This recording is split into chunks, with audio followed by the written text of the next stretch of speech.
যে বিষয়গুলো নিয়ে আমরা এখানে সমাবেশ করছি সেগুলো আপনারা জানেন। এই বাংলাদেশ শ্রমিকের রক্তে এবং ঘামে গড়ে ওঠা বাংলাদেশ। এই বাংলাদেশ শ্রমিকের রক্ত দিয়েছে স্বাধীন করবার জন্য, শ্রমিকের রক্ত দিয়েছে বৈষম্য থেকে মুক্তির জন্য। যেটা মুক্তিযুদ্ধ শ্রমিকের রক্ত ছিল এবং 2024-এর গণ অভ্যুত্থানে শ্রমিকের রক্ত ছিল।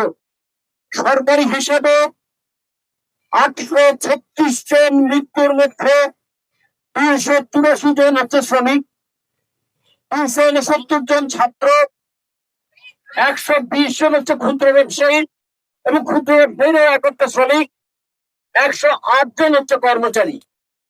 তাহলে দেখুন, আজকে যারা আমরা অভ্যুত্থানের কথা বলি, এই অভ্যুত্থানের সবচেয়ে বেশি জীবন দিয়েছে আমাদের শ্রমজীবী মানুষ, আর অভ্যুত্থানের পরে সবচেয়ে উপেক্ষিত হয়েছে আমাদের এই শ্রমজীবী মানুষ।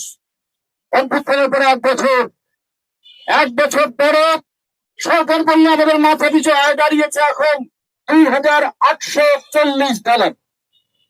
সরকারি হিসাবে যদি মাথা পিছু আয় হয় তাহলে প্রত্যেক মানুষের মাথা পিছু আয় মাসে তো দাঁড়ায় 29,000 টাকা।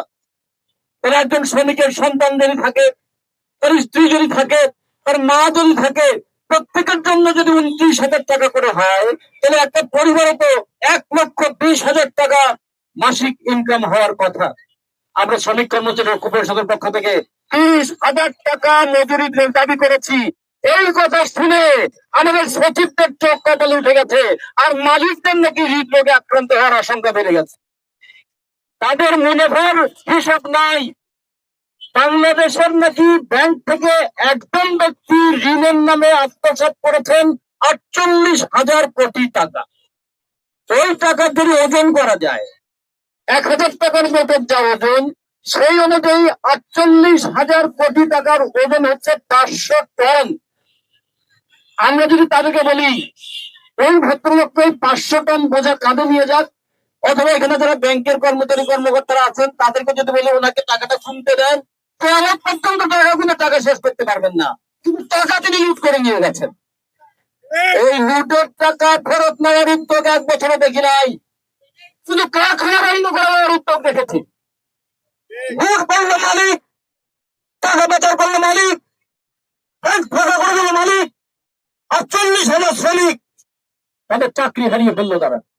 এই সময়ের মধ্যে লক্ষ লক্ষ শ্রমিক চাকরি হারিয়ে বেকার হয়েছে একদিকে, যেমন আর একদিকে হাজার হাজার শ্রমিক বেতন বাড়ানোর দাবি আমরা কেউ করছি না, শুধুমাত্র বকেয়া বেতন পাওয়ার জন্য ভবনের সামনে দিন আমাদের অবস্থান করতে হচ্ছে। আমাদের কিন্তু সচিবের বেতন বকেয়া নাই, ভবনের কোন কর্মকর্তার বেতন বকেয়া নাই।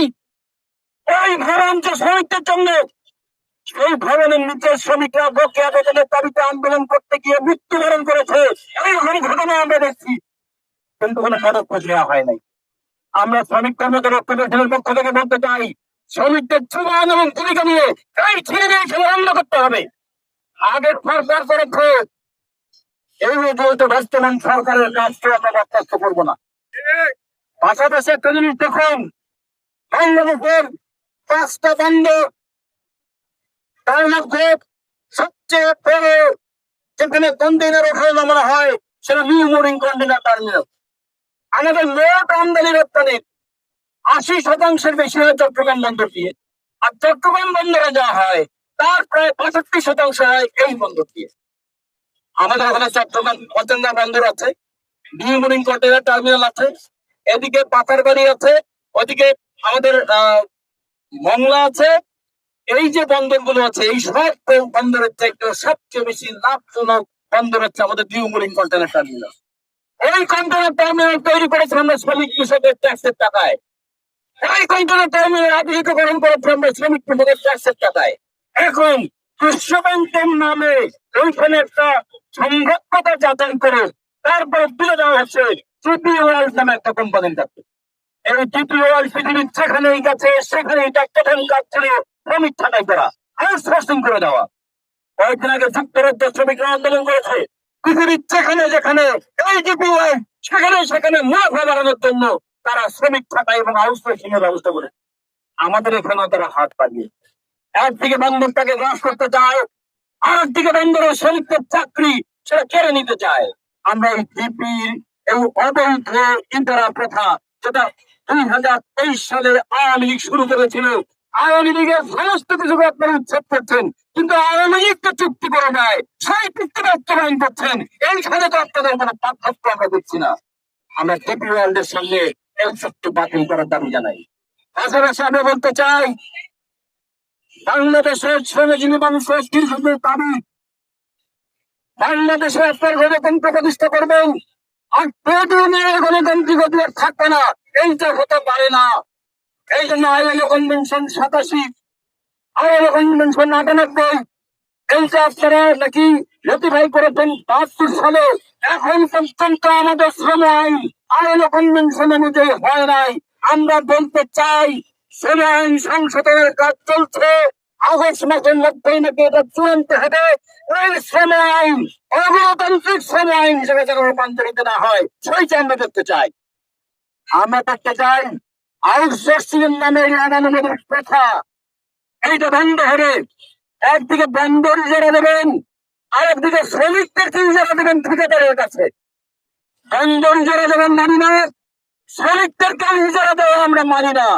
পাশাপাশি দৈনিক ভিত্তিক শ্রমিকের নামে শ্রমিকদের উপর নিপীড়ন এবং শোষণ চলছে, এইটা আমরা বন্ধ করতে দাবি জানাই। পাশাপাশি আমরা আর একটা কথা বলি, শ্রমিক কর্মচারী ঐক্য পরিষদ 9 দফা দাবি নিয়ে আন্দোলন করছে। আমরা শ্রমিকের অধিকারের কথা যেমন বলি, তেমনি শ্রমিকের দায়িত্বের কথা বলি, শ্রমিকের বর্তমানের কথা যেমন বলি, শ্রমিকদের ভবিষ্যতের কথা বলি। শ্রমিক না বাঁচলে বাংলাদেশ বাঁচবে না। এই পালিয়ে গেছে, পালিয়ে গেছে, কিন্তু শ্রমিক না কারখানা উৎপাদন অব্যাহত হয়ে গেছে।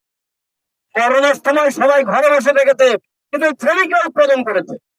মানে করোনা আসুক আর দুর্নীতি লুটপাট হোক, শ্রমিকদের উৎপাদন করেই তারা দেশটাকে টিকিয়ে রাখে।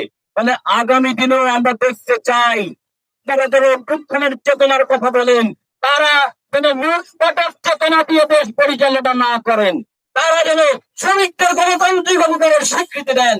এই দাবিটা আমরা করতে চাই। শ্রমিক কর্মচারী পরিষদের 9 দফা, এই দাবি নিয়ে আমাদের লড়াই চলবে। আমরা এখন জিপি ওয়ার্ল্ডের ইজারা দেওয়ার প্রক্রিয়া বন্ধ, গণতান্ত্রিক শ্রম আইন প্রণয়ন, ইজারা প্রথা বাতিল এবং শ্রমিকদের ন্যায্য দাবি মেনে নেওয়ার দাবিতে লড়াই চলছে। সেই লড়াইকে আগামী দিনে আরো শক্তিশালী করবার জন্য আপনাদের প্রতি আহ্বান জানাই। এই আহ্বানের সারা দিয়ে আমরা রাজপথে থাকবো, আমাদের অধিকার আদায় করবো। এই কথা বলে তাদের সবাইকে ধন্যবাদ জানিয়ে আমার বক্তব্য শেষ করছি। ধন্যবাদ।